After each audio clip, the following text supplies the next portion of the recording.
El Señor les bendiga, queridos hermanos. Es un gran gozo y es un gran privilegio poder compartir en esta mañana la palabra del Señor. Vamos a pedir a nuestro Dios que sea Él dándonos las directrices necesarias para que nosotros podamos adorarle y buscarle con todo nuestro corazón, para que nuestra vida sea un reflejo de su gloria, un reflejo de lo bueno y lo maravilloso y misericordioso que es Dios hacia el mundo. Vamos a orar. Bendito Padre Celestial, gracias te damos por la bendición que nos das de estar en tu casa, de poder, Señor, acercarnos a ti con un corazón dispuesto, con un corazón abierto, Señor, porque sabemos que eres tú el que nos habla por medio de tu palabra, Señor. Por esta palabra hermosa nos has dejado un mensaje de bendición para que cada uno de nosotros podamos entender, Señor, lo que es bueno, agradable y perfecto delante de ti. Guíanos, Señor, en todo tiempo, que nuestros corazones, Señor, puedan anhelar agradarte a ti y ser fieles a ti en todo. Te lo pedimos en el nombre de Cristo Jesús. Gracias, Señor. Amén. Queridos hermanos, ¿cuántos de nosotros el día de hoy estamos conscientes de todas las cosas y las bendiciones que hemos recibido en nuestra vida?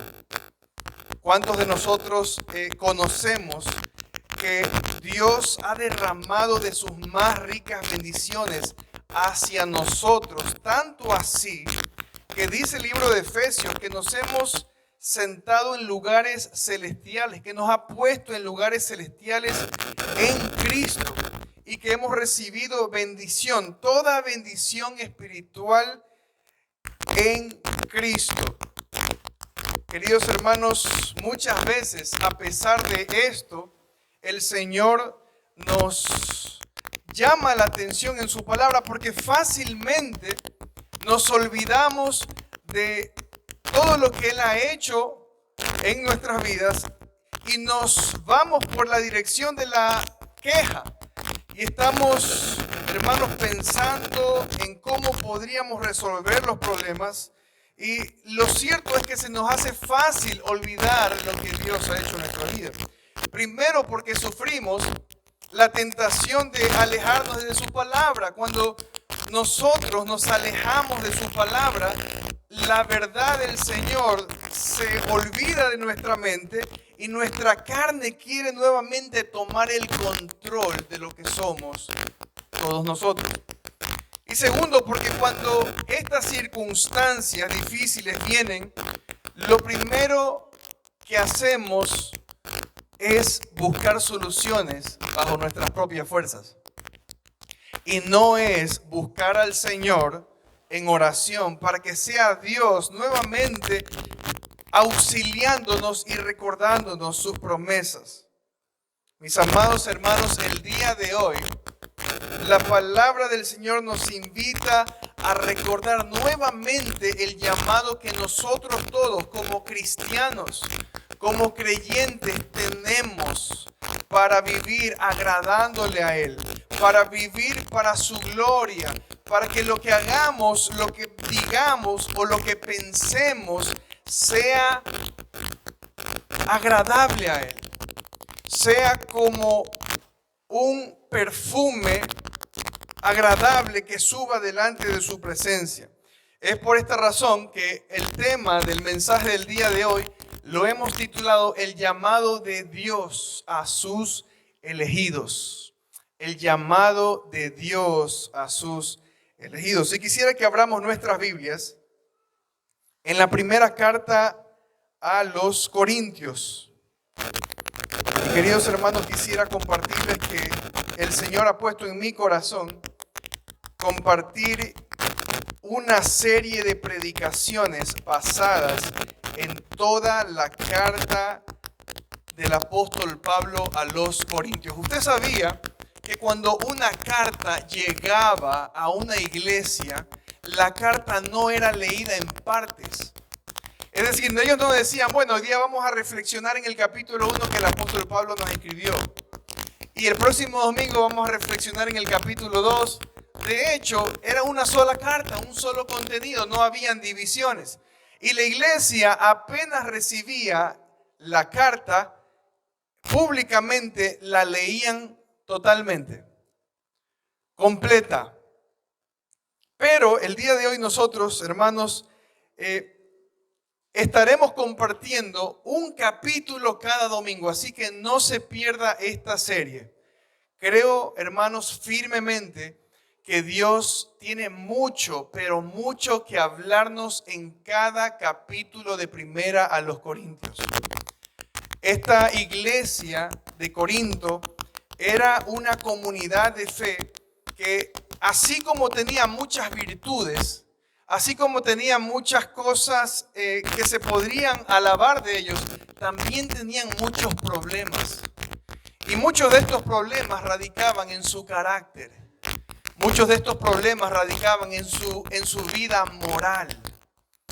Y el apóstol Pablo, guiado por el Espíritu Santo, les escribe esta carta. Y miren cómo comienza.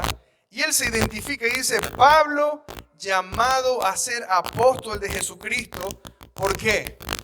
Por la voluntad de Dios. Queridos hermanos, cuando los siervos del Señor, los ministros del Evangelio, aceptan este trabajo, este cargo, este rol importante, no lo debemos hacer porque estamos movidos por nuestras emociones. No lo debemos hacer, como dice el apóstol Pablo, por obtener alguna ganancia de esto. Bueno, yo voy a ser pastor porque las iglesias pagan bien el día de hoy y los sueldos son buenos. O todo lo contrario, alguien podría decir, no, yo no voy a ser pastor porque los pastores siempre se mueren de hambre y yo siempre he visto esos pastores que les toca pasar muchas necesidades. Pero queridos hermanos, cuando nosotros tenemos un llamado de Dios, no podemos resistirnos a este llamado. El apóstol Pablo defendía su ministerio y les daba a conocer a los hermanos que era Dios el que lo había llamado. Miren lo que dice. Pablo, llamado a ser apóstol de Jesucristo, ¿por la voluntad de quién? Por la voluntad de Dios, dice. Y el hermano Sóstenes, era el hermano que lo acompañaba en ese momento. A la iglesia de Dios que está en Corinto, a los ¿quiénes?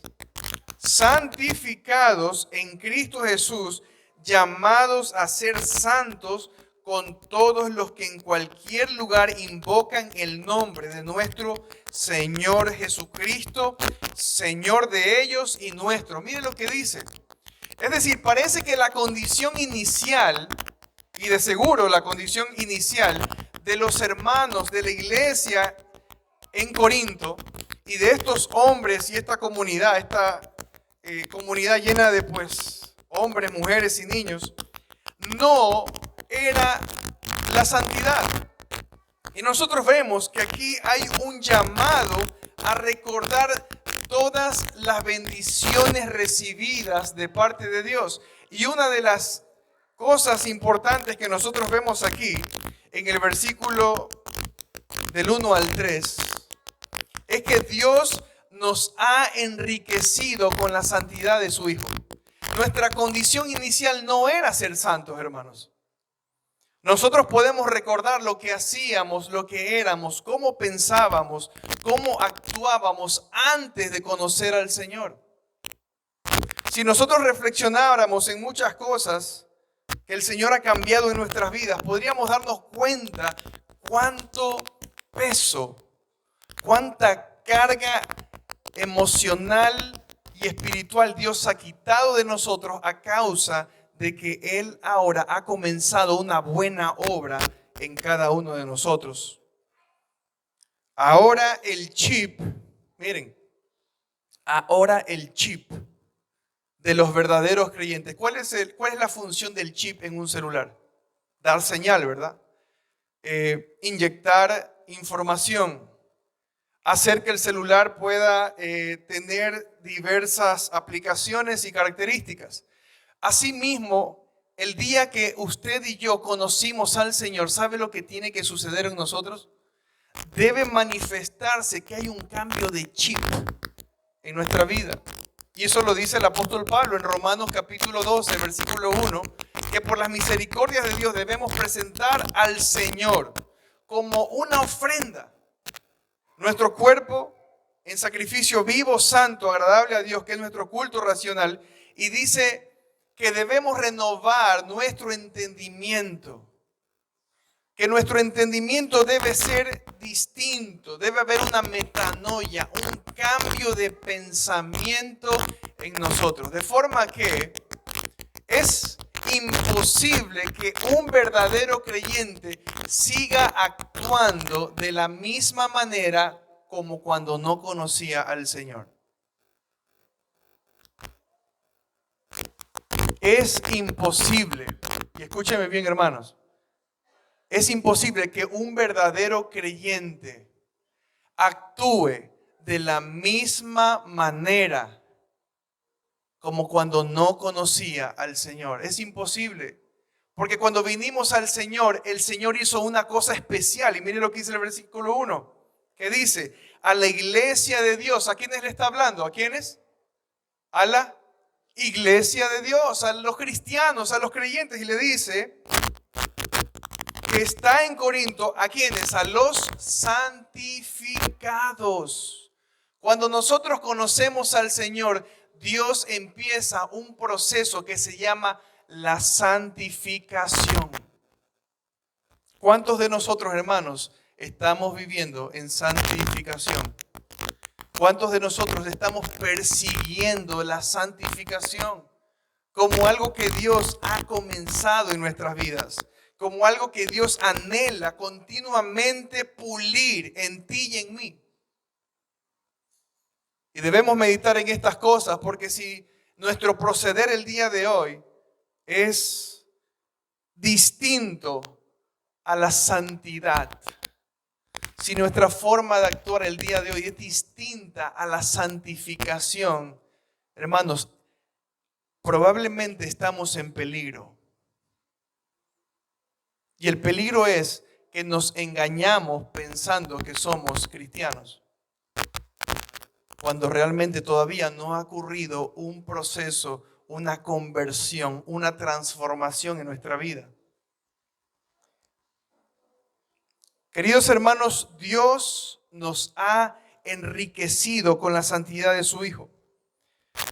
La santificación de los verdaderos creyentes está asegurada por Dios. Dios nos asegura que al terminar la carrera, Dios nos asegura que cuando venga su Hijo, Dios nos promete que Él terminará la obra de santidad en ti y en mí el día que venga el Señor Jesucristo.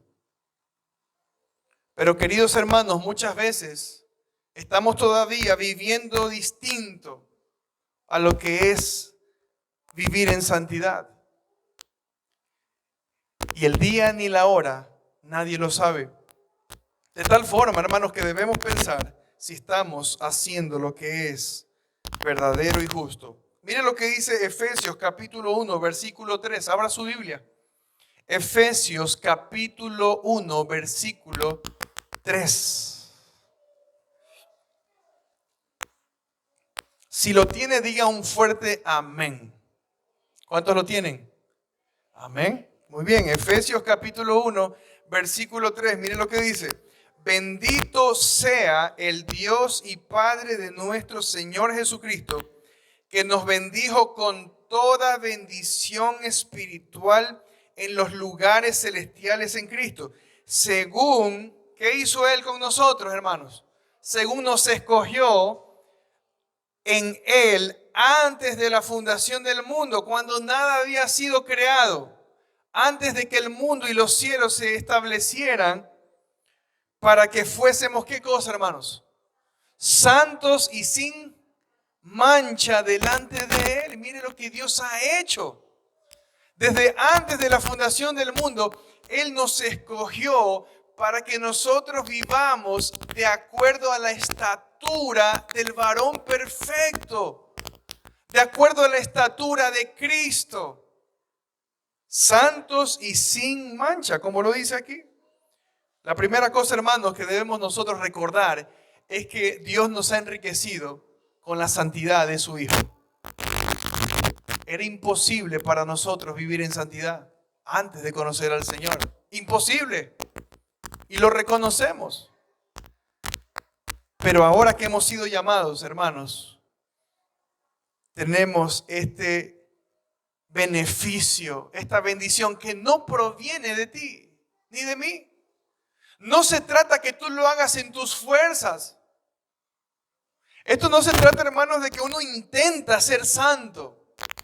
Es decir, uno sí busca la santidad, pero si no hubiera sido a causa del poder de Dios que ahora mora en ti, de la dinamita de Dios que ahora explota en ti, de la pólvora que Dios ha puesto en tu vida para que se encienda como una luz y resplandezca en medio de las tinieblas, si no hubiera sido por eso, hermanos, no lo podríamos hacer.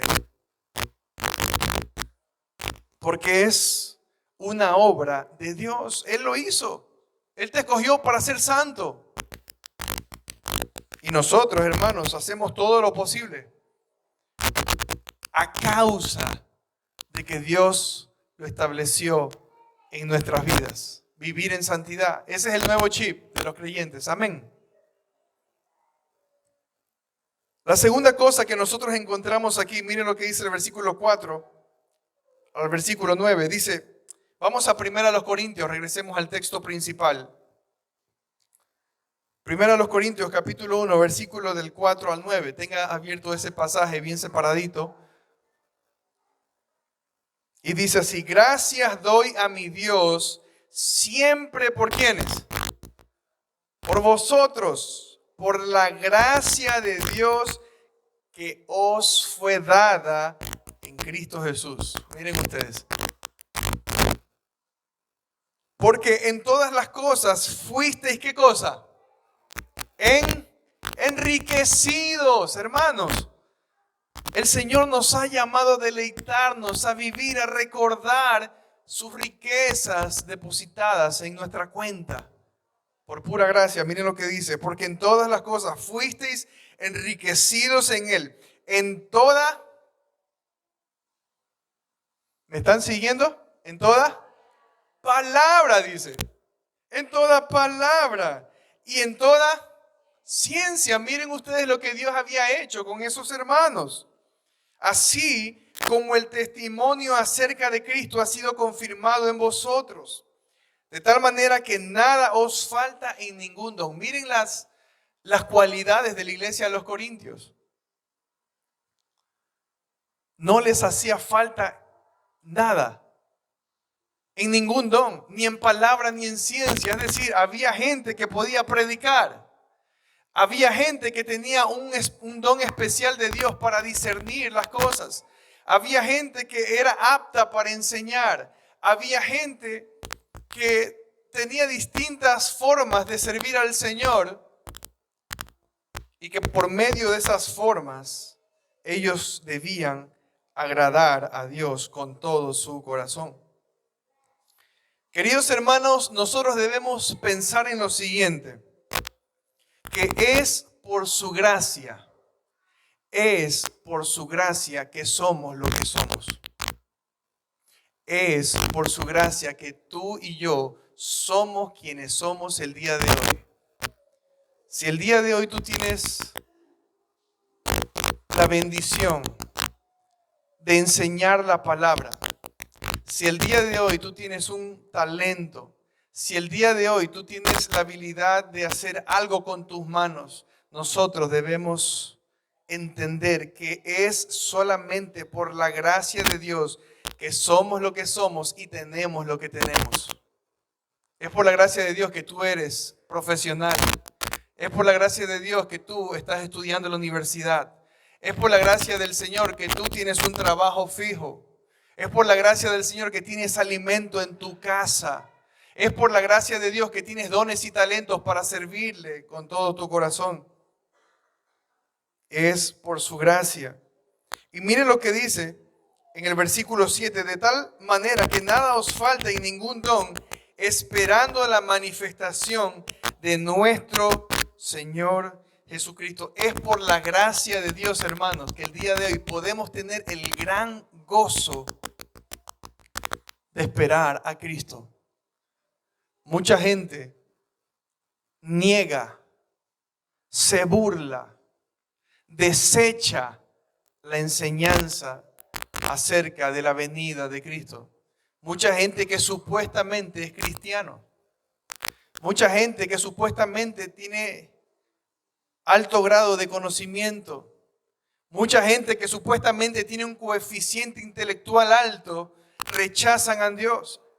Si ustedes van a muchos países que le llaman países desarrollados, ustedes se darán cuenta que la mayoría de sus ciudadanos, que la mayoría de la gente que vive en estos países desarrollados niega la existencia de Dios, simplemente por pura rebeldía.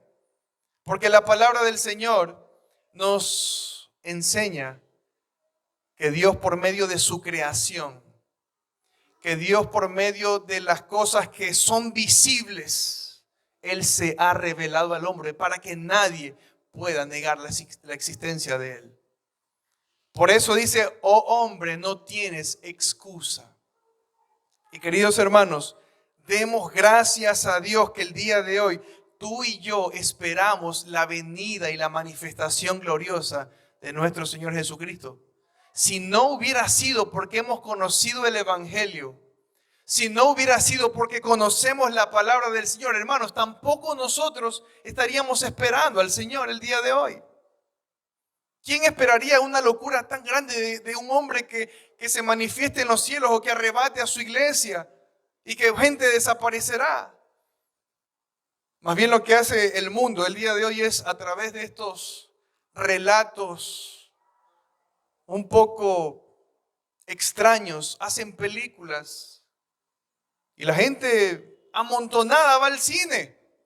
Mucha gente va a ver cómo hacen la película y qué efectos ponen para simplemente distraerse, pero en sus corazones no hay una convicción. Pero si tú y yo somos verdaderos creyentes, si tú y yo eres y somos verdaderos cristianos, esperamos la venida de nuestro Señor Jesucristo. Amén. Amén. Lo esperamos con gozo. Esa es una riqueza que Dios nos ha dado. Por su gracia. Es por su gracia que Cristo nos encontrará como. Versículo 8, mire lo que dice. El cual también os confirmará hasta el fin, para que seáis como irreprensibles. ¿Cuántas veces usted se ha preguntado, y si el Señor Jesucristo viniera el día de mañana y yo estoy pecando? ¿Será que me voy? No me voy. ¿Qué pasaría si el día de mañana el Señor me encontraría gritando? ¿Qué pasaría si el día de mañana el Señor me encontraría haciendo algo inmoral? ¿Cuántas veces nos hemos preguntado eso? Pero hermanos, los verdaderos creyentes, a Dios les asegura que en ese día serán encontrados como irreprensibles. Si tú eres un cristiano verdadero, si tú eres un discípulo fiel de Cristo, el Señor te promete, te asegura que el día de su venida tú estarás irreprensible para encontrarte como una esposa limpia, santa y sin mancha para Él. Amén. Queridos hermanos, miremos nuestra vida. Examinemos de todo corazón cómo estamos viviendo. Es por su gracia que hemos sido llamados a la comunión preciosa con su Hijo. Mire lo que dice el versículo 9. Fiel es Dios. Fiel es Dios. Nosotros somos infieles, hermanos, muchas veces y de muchas maneras, pero Dios es fiel. Y esto no es una expresión bonita, ¿no? Que a veces se canta en las iglesias o se dice, Dios es fiel, Dios es fiel. No, la palabra del Señor lo dice, fiel es Dios por el cual, es decir, a causa de Dios. No fue por tus méritos, hermano. No fue a causa de lo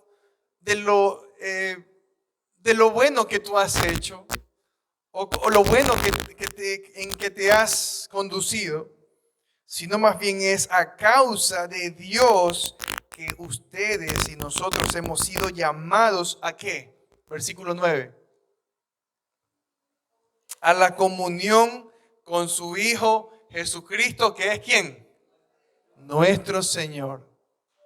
No dependió de ti ni de mí. La elección de Dios no dependió ni de ti ni de mí.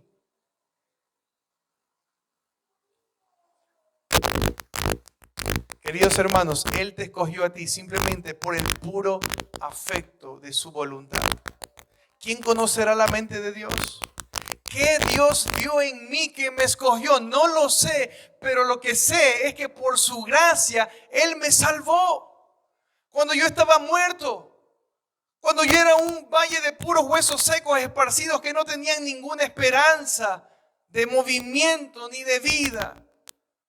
Así Él te encontró y así Él te salvó. ¿No te alegra eso? Que nadie podía darte la mano, que nadie podía rescatarte y Dios te salvó. Y miren lo que dice, por el cual, es decir, por Dios, fuisteis llamados a la comunión con su Hijo. El Evangelio según San Juan, muchas veces, hermanos, habla que es Dios el que nos entrega a Cristo. Dice, mis ovejas oyen mi voz y me siguen. Mi Padre que me las dio. ¿Quién le dio a Cristo las ovejas? Mi Padre que me las dio. Hijo, toma estas ovejas, son tuyas.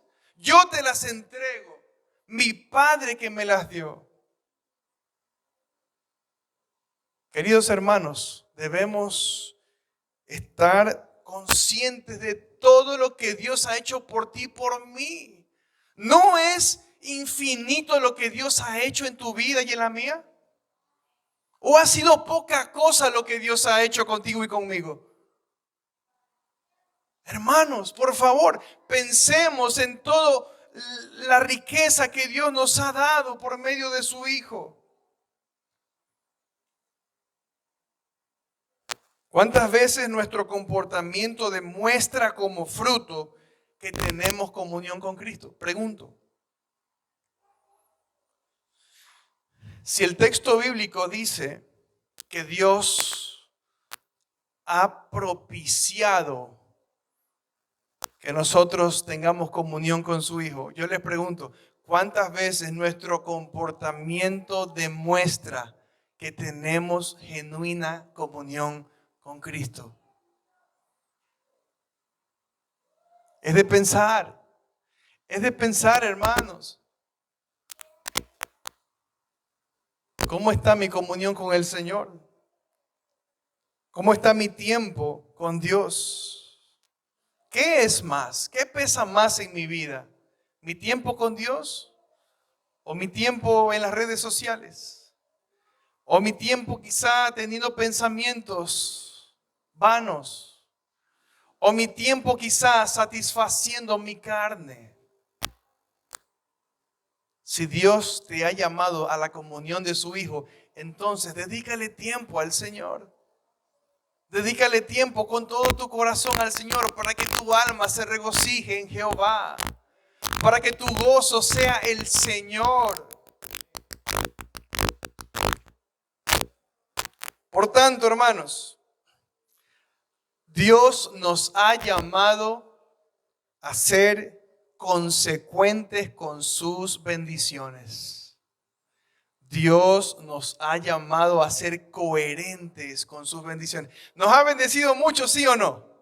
Nos ha bendecido bastante. Entonces Dios, por medio del apóstol Pablo, le dice, ok, ustedes son conscientes de toda la bendición que han recibido, de que han sido enriquecidos tanto, entonces sé consecuente con esas bendiciones recibidas. Sé coherente con esas bendiciones recibidas. No hay otra forma, hermanos, en la que podamos nosotros demostrar que estamos agradecidos con todas estas riquezas, siendo realmente consecuentes y coherentes con todo lo que hemos recibido. Miren lo que dice el versículo 10. ¿Cómo podemos hacerlo? Ahí viene la parte práctica. ¿Cómo yo puedo? La pregunta aquí vendría a ser, ¿cómo yo puedo ser consecuente? A ver, Señor, tú me has dado tanto a mí. ¿Qué puedo hacer yo por ti? Y el Señor te lo dice. Vamos a ver, miren lo que dice el versículo 10. Os ruego pues, hermanos, miren, justo después de que Pablo menciona todas las bendiciones espirituales, les da una aplicación práctica. Versículo 10. Os ruego pues, hermanos, ¿por quién? Por el nombre de nuestro Señor Jesucristo, que habléis todos una misma cosa. ¿Y qué más? Y que no haya, mire lo que dice el texto, entre vosotros, ¿qué cosa? Divisiones, sino que estéis perfectamente unidos en una misma mente y en un mismo parecer. Miren ustedes, hermanos, ¿cómo podemos ser coherentes con la bendición y la gracia de Dios en nuestras vidas? Estando perfectamente unidos en una mente, en una misma mente y en un mismo corazón. De esa manera tú puedes decir, Señor, yo reconozco que tú has sido tan fiel conmigo, que me has bendecido tanto que yo, por amor a ti, a causa de toda la riqueza que me has dado, yo trabajaré, me esforzaré y lucharé para vivir en una misma mente y en un mismo corazón con mis hermanos en Cristo. ¿Cuántos queremos ser coherentes con las riquezas que Dios nos ha dado? Esa es la aplicación práctica. Hermanos, esto no es de recibir y no hacer nada. La salvación es por gracia, no es por obras para que nadie se gloríe. Pero la salvación implica un fruto de agradecimiento.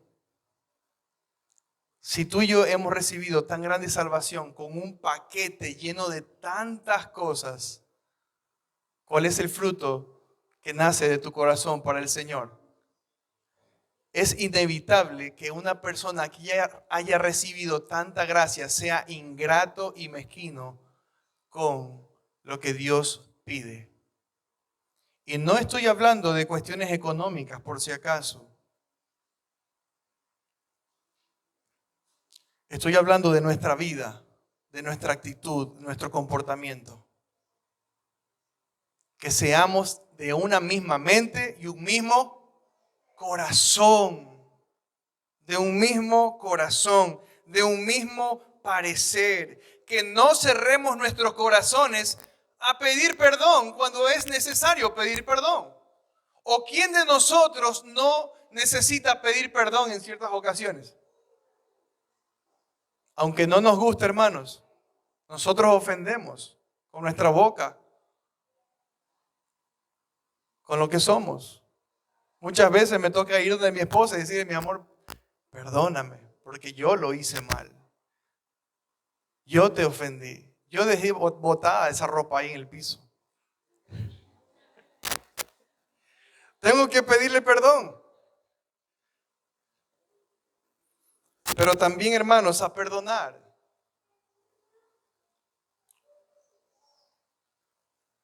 No debemos cerrar nuestro corazón a estas dos cosas importantes que propician la unidad de la iglesia. Que construyen la unidad en la iglesia. Si tú ofendiste a tu hermano, no seas orgulloso, no seas arrogante, acércate a él y pídele perdón. Si has ofendido a tu esposa, no seas arrogante, acércate y pídele perdón. Pero si tú has recibido la ofensa en tu corazón, perdónalo, perdónale. A quien sea que lo haya hecho, perdónalo, libérate de esa carga de pecado, hermanos. Perdónalo. Que tu actitud, la siguiente vez que veas a tu ofensor, demuestre que tú prefieres agradar a Cristo. Que tú quieres ser agradecido con lo que Dios ha hecho en tu vida. Y queridos hermanos, aunque no siempre tengamos los mismos criterios, ¿verdad? Porque aquí la idea no es que todos tengamos el mismo criterio, porque somos personas distintas y tenemos distintos criterios. De hecho, ustedes ven cuando hay elecciones, unos quieren votar por el presidente tal, otros quieren votar por el otro presidente, y en la iglesia, pues unos por ahí se pelean porque el uno no votó por el presidente predilecto de él, ¿no? Se enoja porque no votó por Correa, se enoja porque no votó por Lazo, se enoja porque no votó por Noboa, ¿no? Eso pasa, yo, de verdad, hermanos, yo he visto eso. Entonces, hermanos, no se trata de tener un mismo criterio y una misma opinión, porque de verdad, todos nosotros tenemos opiniones distintas. Mi esposa y yo muchas veces tenemos que ponernos de acuerdo en opiniones distintas que tenemos. Mi amor, yo no pienso así, yo pienso así. Bueno, está bien. Pero nuestro llamado es tener el sentir de ser humildes y compasivos los unos con los otros. Si yo no tengo el mismo criterio que mi hermano, tampoco estoy llamado a ofenderlo, o a resentirme, o a decirle algo ofensivo, pero sí estoy llamado a ser humilde y respetuoso y compasivo con su forma de pensar. ¿Amén o no amén? Amén, hermanos. Podemos tener criterios distintos, pero nos respetamos, nos amamos y vivimos en unidad. Tal como lo dice la palabra del Señor que hemos leído. No nos ha llamado Dios a vivir en contiendas, hermanos. No sé si a veces nos acostumbramos, ¿no? Ya estamos acostumbrados, ¿cómo le dicen? Estamos curtidos ya de tanta pelea. Estamos ya curtidos, ya eso es el pan de cada día, ¿no? El estar peleados, el estar resentidos, el andar ofendiéndonos los unos a los otros, el ponernos malas caras. Estamos curtidos de esas cosas. No nos ha llamado el Señor a vivir en contienda. Sin embargo, frente a nuestros vecinos y al mundo entero, nosotros debemos reflejar que la unidad y el amor es el distintivo principal de la iglesia del Señor. Hermanos, este sector, este barrio, la Huancavilca, la Huangala, las Malvinas, debe conocer a la iglesia Antioquía por un grupo de hermanos que se aman, que se ayudan, que viven en paz, que se colaboran los unos con los otros y que a nadie le hace falta de ninguna cosa porque entre ellos siempre se dan la mano. Nuestra comunidad debe ver cuál es la característica de la iglesia de Antioquía. Hermanos, qué vergüenza y qué tristeza sería que alguien diga a esa iglesia blanquita, esa que está ahí, que tiene un logo medio raro ahí, con una cruz y unas cosas que no se entiende qué será. Esa iglesia ni entres, porque ahí todo el mundo es peleón, todo el mundo es chismoso, todo el mundo se anda peleando. Qué vergüenza sería, hermanos, que los vecinos nos conozcan así, por ese testimonio a nosotros. Hermanos, la palabra del Señor nos dice que no debemos vivir en contiendas ni en divisiones. Por favor, amémonos los unos a los otros. Comenzando de nuestra casa, ama a tu esposa. Ama a tu esposa. Sé atento con sus necesidades. A veces queremos recibir y recibir los esposos, ¿no? Pero ¿cuántas veces nosotros somos sensibles con nuestras mujeres, hermanos? ¿Cuántas veces nosotros somos humildes con nuestras esposas? Si tú no eres humilde con tu esposa, yo te voy a decir una cosa, hermano. No vas a ser humilde en la iglesia y vas a ser un problema. Vas a ser un hermano problemático. Si tú no eres humilde en tu casa, ¿sabes lo que va a pasar en la iglesia? Vas a ser un hermano problemático. Y no vas a agradar al Señor, porque Dios dice que nosotros, los varones, los esposos, debemos amar y respetar, cuidar, proveer y proteger a nuestras esposas. Y ustedes, esposas, deben sujetarse, respetar y someterse a sus esposos, como al Señor, dice el apóstol Pablo. Si ustedes no respetan a sus esposos, si no los aman y no se sujetan a ellos, hermanos, ustedes no se van a sujetar a nadie. Peor al Señor. Porque uno puede decir, bueno, yo no me sujeto a mi esposo, pero a Dios yo sí lo amo y lo respeto, dicen. No es así, hermanos. Comencemos la unidad y el amor desde nuestra familia, desde nuestra casa. Desde ahí comienza a ser agradecido con Dios por lo bueno que Él ha sido contigo y lo fiel que Dios ha sido contigo.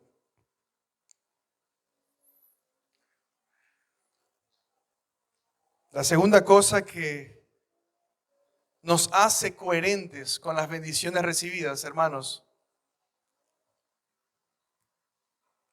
es ver a Cristo como el Señor de la iglesia.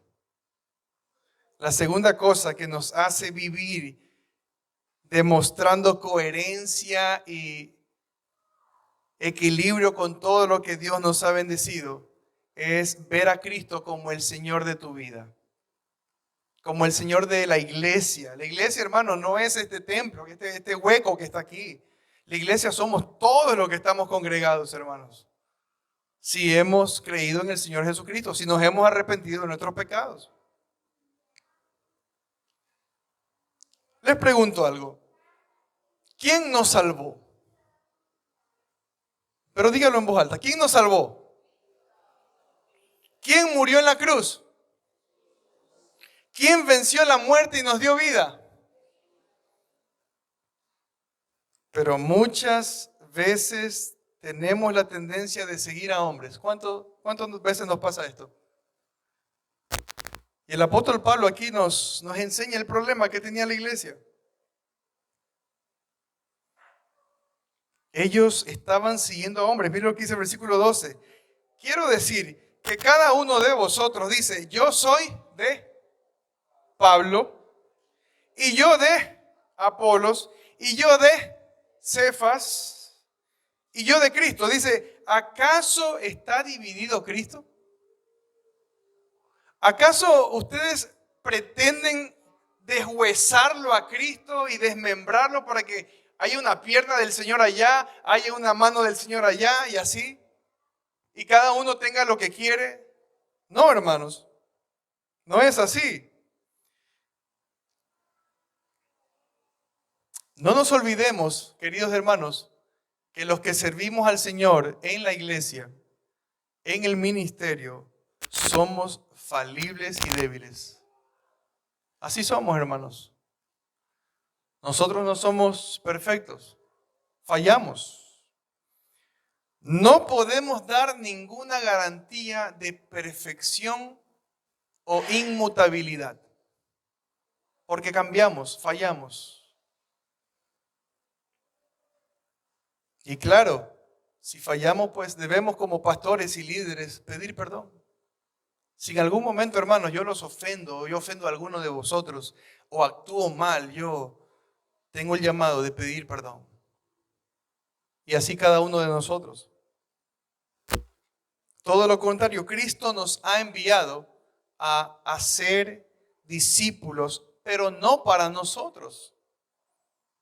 La gran comisión dice, id y haced discípulos, dice, pero no un discípulo para ti, que te siga a ti, que apoye tu ministerio, que ofrende en tu ministerio. No. Tú tienes que procurar que todos a quienes discipulas, que todos a quienes les hablas el evangelio, que todos a quienes pastoreas, sigan a Cristo y no te sigan a ti. Hermanos, ustedes no siguen a pastores. Ustedes no siguen a pastores. Ustedes siguen al pastor de los pastores. Ustedes siguen a Cristo. No pongas tu mirada en el hombre. No pongas tu mirada en el líder. No pongas tu mirada en el pastor. Sigue a Cristo. Él es el pastor de los pastores y el pastor de la iglesia, hermanos. Nosotros, los pastores de carne y hueso, lo único que tenemos es una autoridad que no es nuestra, ha sido delegada por el Señor para que cuidemos la grey de Dios. Nada más.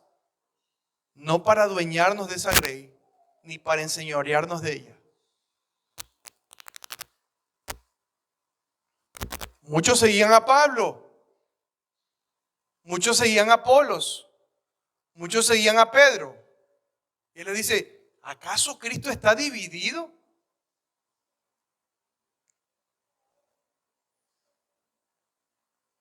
Y la tercera cosa que encontramos en este pasaje, para terminar, hermanos, es que Dios nos ha llamado a predicar a Cristo.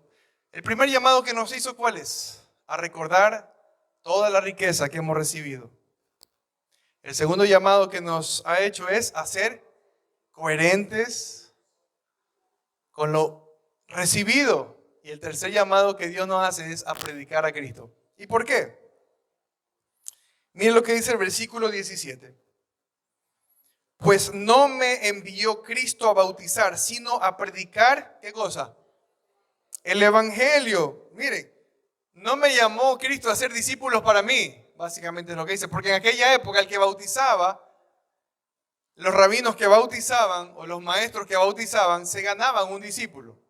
Es decir, si yo me dejo bautizar por Samuel, yo le digo a Samuel por medio de eso que yo lo voy a seguir y yo voy a ser su discípulo. El apóstol Pablo dice, no me envió Cristo a mí a ser discípulo para mí, sino para Él. Nuestra principal predicación, hermanos, según lo que vemos aquí, debe ser el evangelio. Eso debemos predicar, que Cristo murió por nosotros para darnos salvación. Los pecadores no se van a arrepentir si no somos fieles en predicar su palabra. Los pecadores no se van a arrepentir, hermanos.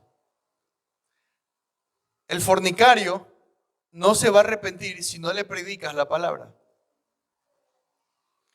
El adúltero no se va a arrepentir si no le predicas la palabra. Y así puedo mencionar muchos otros pecados, hermano. Los pecadores no se van a arrepentir si no le predicamos la palabra del Señor. Por eso, en este púlpito, en este lugar, la predicación de la palabra de Dios será siempre nuestra prioridad. No predicamos bajo nuestra propia sabiduría. Mire lo que dice el versículo 18. Porque la palabra de la cruz es locura a los que se pierden, pero a los que se salvan, esto es a nosotros, es poder de Dios. Pues está escrito, destruiré la sabiduría de los sabios y desecharé el entendimiento de los entendidos. ¿Dónde está el sabio? ¿Dónde está el escriba? ¿Dónde estaban los eruditos y los académicos de esa época? ¿Dónde está el disputador de este siglo? ¿No ha enloquecido Dios la sabiduría del mundo? Pues ya que en la sabiduría de Dios el mundo no conoció a Dios mediante la sabiduría y agradó a Dios salvar a los creyentes, ¿por qué? Por la locura de la predicación, hermanos. Aunque mucha gente considere la predicación del evangelio como una locura, a Dios le agradó utilizar esa locura para salvar a los perdidos. Finalmente, hermanos, versículos 26 y 29, mire lo que dice.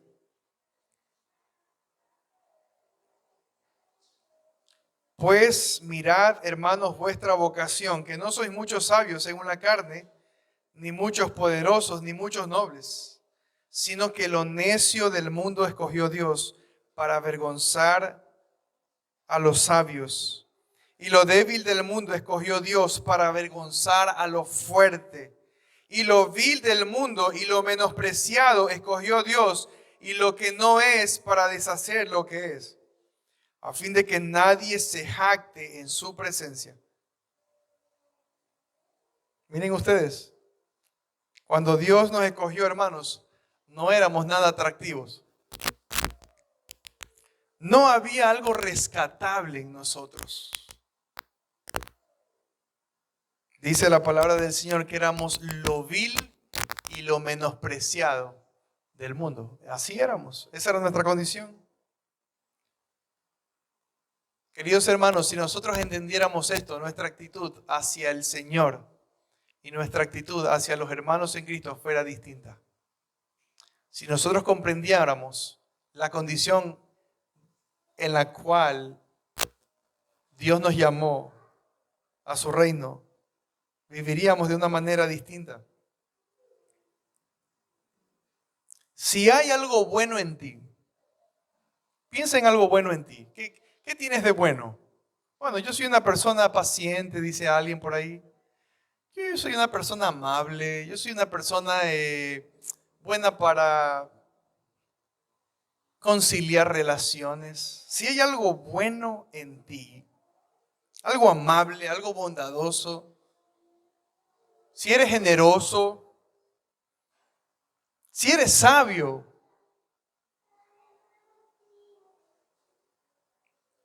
si hay algo bueno y digno de alabanza en nosotros, hermanos, tal como lo dice nuestro texto en el versículo 30 y 31. Miren lo que dice. Mas por Él estáis vosotros en Cristo Jesús. Nuevamente menciona que es a causa de Dios que estamos en Cristo Jesús, el cual nos ha hecho por Dios como sabiduría, justificación, santificación y redención. Si el día de hoy tú eres una persona madura en la fe, si el día de hoy tú eres salvo, si el día de hoy tú has sido justificado y has sido santificado, debemos gloriarnos en el Señor. Él es nuestra gloria. Él es el que ha propiciado estas cosas en nosotros. Quisiera concluir, queridos hermanos, citando parte de la letra del himno que hemos cantado. Hemos cantado un himno que se llama Cuando combatido por la adversidad. Y dice así: cuando combatido por la adversidad, creas ya perdida tu felicidad. Mira lo que el cielo para ti guardó. Cuenta las riquezas que el Señor te dio. ¿Andas agobiado por algún pesar? ¿Duro te parece amarga cruz llevar? Cuenta las promesas del Señor Jesús y de las tinieblas nacerá la luz. Y el himno dice: bendiciones, ¿cuántas tienes ya? Bendiciones, Dios te manda más. Bendiciones, te sorprenderás cuando veas lo que Dios por ti hará. Amados hermanos de la iglesia Antioquía, que nuestro compromiso nunca deje de ser agradar a Dios en toda nuestra manera de vivir, de pensar y de tratar a los demás. Que nuestro comportamiento, hermanos, demuestre que somos verdaderos hijos de Dios. Si en nuestros corazones hemos permitido que more toda cosa contraria al carácter de Cristo, toda cosa contraria a la voluntad de Dios, hermanos, El mismo mensaje del Evangelio es para ti. Arrepiéntete y acércate con fe al Señor, para que Él sea cambiando tu vida, para que Él sea tomando tu corazón y para que ahora Él sea el Señor sobre ti, sobre tu familia y sobre todo lo que tú hagas. Amén. Que el Señor les bendiga, hermanos.